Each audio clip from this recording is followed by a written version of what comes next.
శ్రీమాత్రే నమ. జై గురు దత్తాత్రేయ నమ. ఈ వీడియోలో మనం మే 16వ తారీఖు మధ్యాహ్నం సుమారు 2 గంటల ప్రాంతంలో కుంభరాశిలోకి మారుతున్నటువంటి రాహుగ్రహ ప్రభావం ఏ విధంగా ఉండబోతుంది అని పరిశీలించినప్పుడు మరి సుమారుగా 18 నెలలు తర్వాత గ్రహం ఈ రాహుగ్రహం మారడం జరుగుతూ ఉంటుంది. అంటే 18 నెలలకు ఒకసారి రాహు మారుతూ ఉంటాడు. ఆ ప్రయత్నంలో కుంభరాశిలోకి రావడం జరిగింది. అంటే కుంభరాశిలో రాహు మారిన టైంకి ఎటువంటి గ్రహాలు లేవు. ఆ కారణం వల్ల రాహు స్వతంత్రంగా తన ఫలితాన్ని ఇవ్వడం జరుగుతూ ఉంటుంది. అలాగే కుంభరాశి కూడా మరి రాహుకి స్వక్షేత్రం అవటం వల్ల స్వక్షేత్రంలో చేరినటువంటి రాహువు చాలా వరకు మరి స్వతంత్ర ఫలితాలు ఇవ్వడం జరుగుతూ ఉంటుంది. అయితే అప్పటికే మిథున రాశిలో చేరి ఉన్నటువంటి గురువు భాగ్య దృష్టితో రాహుని చూడడం జరుగుతూ ఉంది. రాహు మరి గురు దృష్టి శుభగ్రహ దృష్టి పట్టడం వల్ల జాతకుడికి కొన్ని శుభ ఫలితాలు ఇవ్వడం జరుగుతూ ఉంటుంది. అంటే గురువు ఫలితాలు కూడా కొంతవరకు రాహు ఇచ్చే ఫలితాల్లో కలిపి ఇవ్వడం జరుగుతూ ఉంటుంది. అది ఏ విధంగా ఒకసారి చెప్పడం జరుగుతుంది. మరి ప్రస్తుతం రాహు యొక్క కారకత్వాలు, రాహు ఏంటంటే మరి తల యొక్క భాగం, సరే కేతువు మొండం కాబట్టి రాహు ఆకాశం నుంచి అంటే పైనుంచి కింద ఉన్నటువంటి ప్రపంచాన్ని చూడడం జరుగుతూ ఉంటుంది. అంటే మానవాళ్ళని, ఇక్కడ ఉన్నటువంటి పరిస్థితులు, ఇక్కడ ఉన్నటువంటి లగ్జరీసు, భోగాలు, వైభోగాలు అన్నీ చూస్తూ ఉంటాడు. అన్నీ తనకు కావాలని కోరుకున్నటువంటి గ్రహం రాహుగ్రహం. అత్యంత ఆశ కలిగినటువంటి గ్రహం. అలాగే అత్యంత శుభగ్రహం కూడా చెప్పొచ్చు కొన్ని సందర్భాల్లో. మరి సంతానాన్ని ఇచ్చే అధికారం రాహుకుంటుంది. అలాగే వివాహం చేసే అధికారం ఉంటుంది, సంపదనిచ్చే అధికారం ఉంటుంది. బట్ కానీ ఏదైనా తను ఇచ్చే దాంట్లో కొద్దిగా అవినీతి, అక్రమం ఉంటుందన్నమాట. ఏది కూడా చట్టానికి లోబడి ఇవ్వడం జరగదు. అంటే అర్హత లేని వాడికి విశేషంగా ధనం ఇస్తూ ఉంటాడు. అలాగే ధనం సంపాదించే విషయంలో ఎటువంటి న్యాయ విచక్షణ లేకుండా ధనం సంపాదించడం జరుగుతూ ఉంటుంది. ఈ మధ్యకాలంలో సాధారణ వ్యక్తులు కూడా కోట్లాది రూపాయలు సంపాదించడం, చిన్న చిన్న ఉద్యోగులు కూడా కోట్లాది రూపాయలు వెనకేసుకోవడానికి కూడా రాహుగ్రహమే కారణమవుతూ ఉంటుంది. అయితే రాహు జాతకంలో ఏ గ్రహంతో కలిస్తే ఏ భావంలో ఉంటే ఆ భావ ఫలితాలు ఇవ్వడం జరుగుతూ ఉంటుంది. రాహు శుక్రగ్రహంతో కలిసినప్పుడు జాతకుడు విశేషమైనటువంటి శృంగార జీవితాన్ని, భోగాల్ని, వైభోగాల్ని, అలాగే ఖరీదైన జీవితాన్ని అనుభవిస్తూ ఉంటాడు. అలాగే ఖరీదైనటువంటి అలవాట్లు కూడా ఉంటాయి. అదే బుధగ్రహం ఉన్నప్పుడు విశేషంగా వ్యాపారంలో కోట్లు ఆర్జిస్తూ ఉంటారు. అంటే అక్రమం ద్వారా ఫేక్ నోట్లు అవ్వచ్చు, లేదంటే ఫేక్ డాక్యుమెంట్స్ అవ్వచ్చు, లేనిది ఉన్నట్టు సృష్టించవచ్చు, అకౌంట్లు తారుమారు చేయొచ్చు. ఈ విధంగా కృత్రిమమైనటువంటి సంపద సృష్టించడం జరుగుతూ ఉంటుంది. సోకాల్డ్గా అందరికీ తెలుసు, గురువుతో కలిసినప్పుడు ఏర్పడే గురుచండాల యోగం ఇది ఎక్కువగా విద్యార్థుల మీద ప్రభావం చూపుతూ ఉంటుంది. సులువుగా కొన్ని క్వశ్చన్లు రాసి పాస్ అయిపోవడం, అలాగే బ్యాక్ డోర్ ద్వారా ఈ పరీక్షా కేంద్రాల్లో వాళ్ళకి వీళ్ళకి మేనేజ్ చేసి పాస్ అయిపోవడం, ఇలా కూడా జరుగుతూ ఉంటుంది. గురువుల్ని ఇబ్బంది పెట్టడం కూడా, అంటే అనేక గంటలు చెప్పచ్చు ఈ విషయం గురించి. బట్ సింపుల్గా చెప్పాలంటే ఇది. అయితే రాహువు శని కలిసినప్పుడు మాత్రం చాలా గొప్ప పెద్ద సంస్థల్లో పారిశ్రామిక రంగంలో ఉపాధి కల్పిస్తూ ఉంటాడు. ఇప్పుడున్నటువంటి సాఫ్ట్వేర్ రంగం అయితేనే, సినిమా రంగంలో అభివృద్ధికి ఈ శని రాహులే కారణం అవుతూ ఉంటాడు. ఎవరి జాతకంలో అయినా శని రాహులు కలిసి ఉంటే వాడి జీవితంలో చిన్న స్థాయి నుంచి అత్యున్నత స్థాయికి వెళ్ళే అవకాశాలు రావడం జరుగుతూ ఉంటుంది. అది కష్టపడి సంపాదించడం జరుగుతూ ఉంటుంది. ఇది గొప్ప యోగం మాట. చాలా వరకు ఇది జాతకంలో ఉండాలని కోరుకోవాలి. అలాగే ఏంటంటే శుక్ర రాహులు ఉండడం కూడా ఎలాగైతేనే జీవితంలో చక్కగా అనుభవిస్తారు. ఇంకా అందరికీ తెలుసు, రవి చంద్రులతో రాహు ఉన్నప్పుడు అది ఒక గ్రహణ యోగంగా ఏర్పడి జాతకుడి యొక్క మంచితనాన్ని మరుగున పెడుతుంది. పిల్లల వాళ్ళని ఇబ్బంది పడుతుంటారు. బట్ ఏదైనప్పుడు కూడా ఏ గ్రహం ఫలితం ఇచ్చినా ఇవ్వకపోయినా రాహు మాత్రం కంపల్సరీగా ఫలితం ఇవ్వడం జరుగుతుంది. ఇప్పుడు వచ్చినటువంటి ఈ గ్రహస్థితి ఇంచుమించుగా గ్రహాలన్నీ కూడా రాహు కేతువుల మధ్య ఏర్పడి ఒక విధమైనటువంటి కాలసర్ప దోషం లాంటి దోషం ఏర్పడింది. అయితే చంద్రగ్రహం బయట ఉండడం జరిగింది. మళ్ళా కొన్ని రోజుల్లో చంద్రుడు కూడా ఈ గ్రూపులో చేరడం జరుగుతుంటుంది. కాబట్టి మరి ఈ సమయంలో జన్మించిన వారి మీద కూడా ఈ గ్రహ ప్రభావం, ఈ రాహుకేతు ప్రభావం ఎక్కువగా ఉంటుంది. కాబట్టి సో ఏదైనా ఈ రాహుకేతువులు ఎంత శుభాన్ని ఇస్తాయో అంత ఇబ్బందిని కూడా పెడుతుంటాయి. అది జాతకుడు తనను తాను ఉపయోగించుకొని గ్రహాల్ని ఏ విధంగా సంతృప్తిపరచాలో, ఏ విధంగా నడిస్తే శుభ ఫలితాలు ఇస్తే తెలుసుకొని గ్రహాలకు అనుగుణంగా జాతకుడు నడిచినప్పుడు మరి గొప్ప ఉన్నత స్థాయికి జాతకులు వెళ్ళడం జరుగుతూ ఉంటుంది. వృషభ రాశి వారికి దశమ స్థానంలోకి రాహుగ్రహ ప్రవేశం జరిగింది. అంటే రాహు ఈ వృషభ రాశి వారికి మిత్రగ్రహం. శని ఎలాగైతే ఉంటాడో రాహు కూడా ఆ విధంగానే వీళ్ళకి ఒక యోగకారక గ్రహంగా మనం భావించవచ్చు. మరి ఇప్పుడు రాహు స్వక్షేత్రంలో ప్రవేశించడం వలన వృత్తిలో మీకు సహజంగా అభివృద్ధి కలుగుతుంది.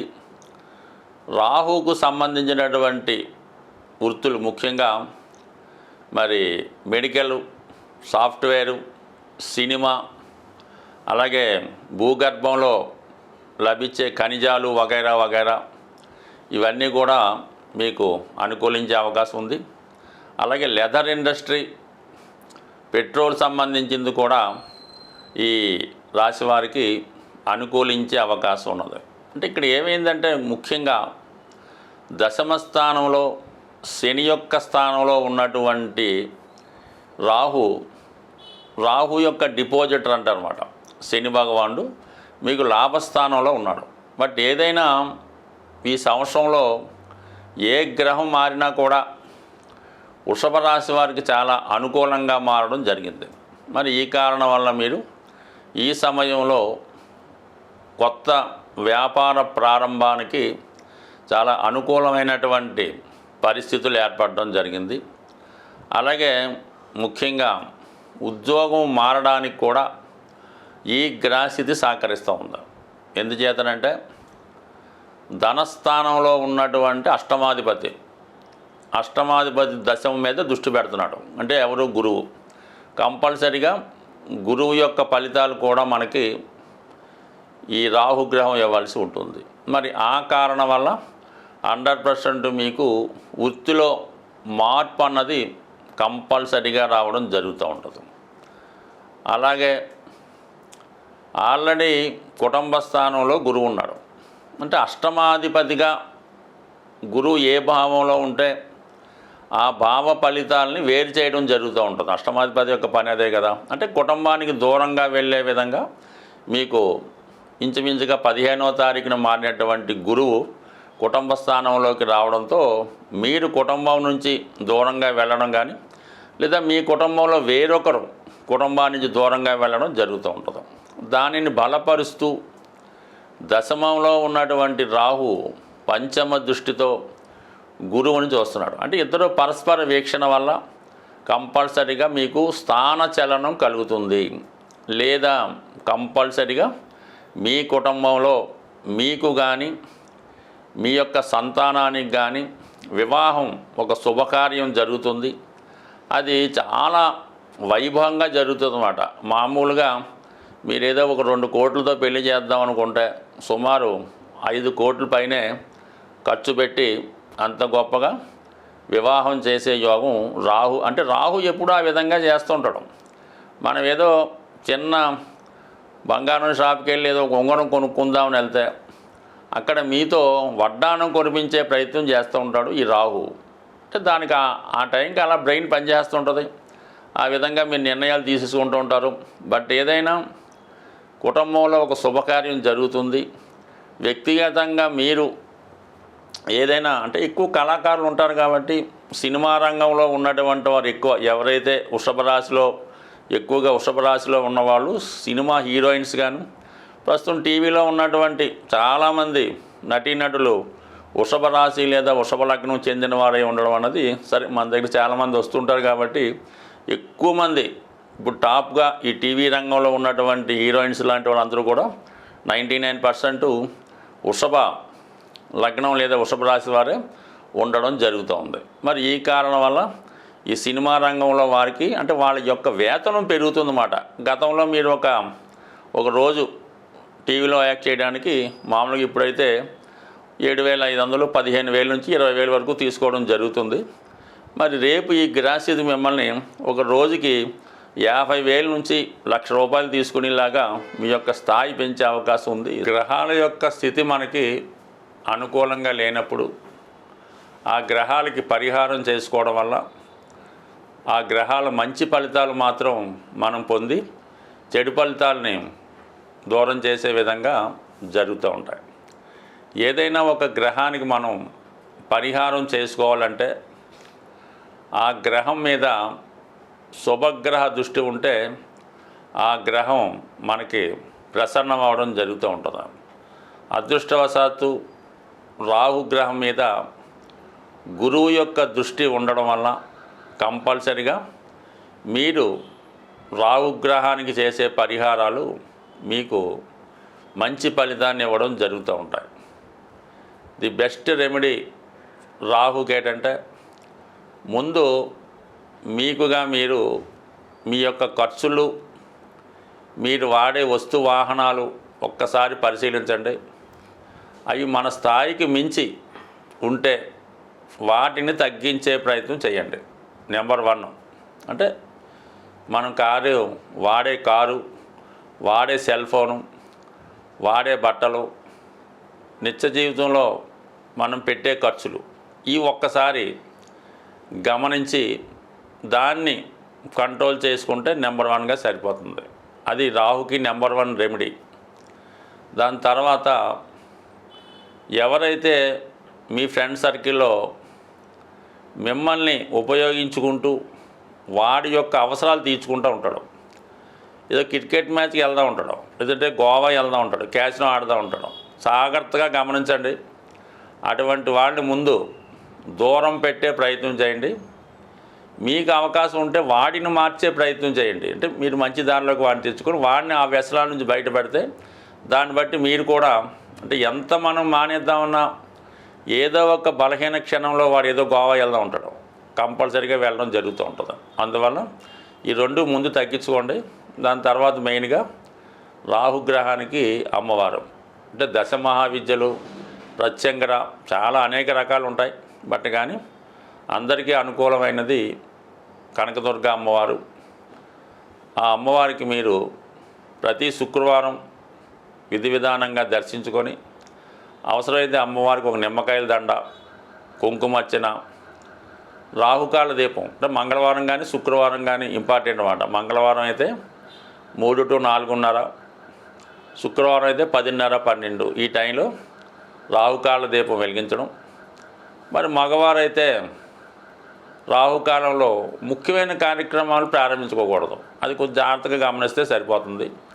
అలాగే ఎక్కువగా ఏదైనా మరి ఈ వాయుతత్వ రాశిలో రాహు ప్రవేశించాడు కాబట్టి విధి విధానంగా మీరు అమ్మవారికి హోమం చేయడం ద్వారా కానీ హోమంలో పాల్గొనడం వల్ల కానీ కంపల్సరీగా రాహు ప్రసన్నం అవ్వడం జరుగుతుంది. అంటే గురు దృష్టి కూడా ఉంది కాబట్టి గురువు యొక్క స్ట్రెంత్ను కూడా పెంచుకోవచ్చు.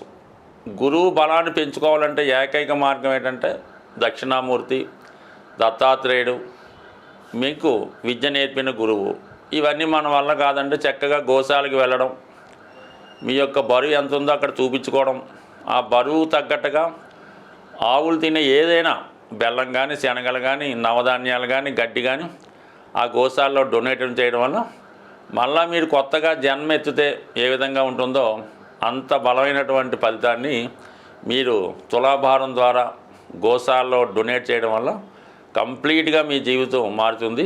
అది రాహుకే కాదు, మీరు ఎటువంటి దీర్ఘకాలిక అనారోగ్య సమస్యలతో బాధపడుతున్నా, లేదా ప్రాబ్లమ్స్ ఉన్నా, విభేదాలు ఉన్నా, వివాహం జరగకపోయినా మరి ఆ గ్రహం ఏదో చూసి ఆ గ్రహానికి సంబంధించిన వస్తువు తులాభారంగా గోశాలలో ఇవ్వడం వల్ల అతి శీఘ్రంగా మీకు ఫలితం వచ్చే అవకాశం ఉంది. స్వస్తి.